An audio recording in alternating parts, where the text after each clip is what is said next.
7 fakta Feng dan Kaizo. Nombor 1. Kaizo nampaknya tidak berapa suka akan Ramen Man dan nampaknya mempunyai sejarah persaingan dengan lelaki daripada kumpulan tempura itu.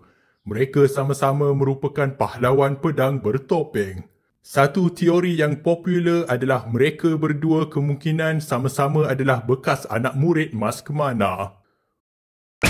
Nombor 2. Feng dan Kaizo merupakan adik-beradik yang sangat mirip dengan adik-beradik Sasuke dan Itachi daripada cerita Naruto. Selain daripada rupa yang hampir sama, ada juga topeng yang serupa dan persamaan daripada segi penggunaan pedang oleh salah seorang daripada mereka. Feng dan Sasuke juga masing-masing boleh membuat makhluk gergasi berwarna ungu gelap. Nombor 3. Di kalangan 5 orang dalam geng Bobo Boy, Feng seorang sahaja yang kita pernah lihat wajah kedua ibu bapanya. Itu pun dalam komik yang menceritakan kisah zaman dahulu. Yang lain-lain kita hanya pernah lihat salah seorang sama ada ibu atau bapa mereka sahaja. Wajah ibu Bobo Boy pun kita tak pernah lihat betul-betul. Nombor 4. Walaupun Feng sentiasa memakai cermin mata, dia tidak rabun tetapi memakainya untuk kelihatan lebih cool. Satu lagi, dahulu ianya digunakan untuk mengaktifkan topeng kuasa penembusnya yang kini tidak digunakannya lagi. Kuasa penembus. Nombor 5. Haiwan kegemaran Feng adalah penguin.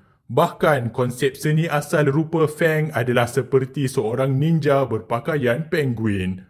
Yang peliknya, dalam banyak-banyak haiwan bayang yang dihasilkan Feng, dia tidak pernah membuat penguin bayang. Mungkin kerana dia terlalu sayang akan haiwan tersebut. Nombor 6. Feng pernah menerima kuasa daripada 3 power sfera yang berlainan. Dia menerima kuasa manipulasi bayang daripada Ochobot.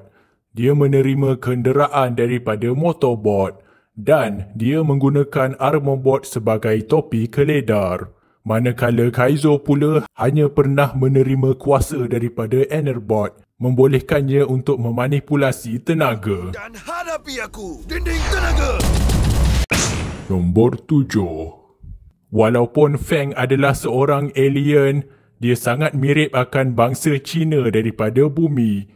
Dia boleh bertutur dalam bahasa Mandarin dan Kantonis yang dipelajarinya. Dia juga meraihkan perayaan Cina dan memakai baju tradisi kaum tersebut. Yang berikut pula adalah video-video kami yang lain yang juga tidak kurang menariknya. Jom tengok sama-sama. Terima kasih dan jumpa lagi.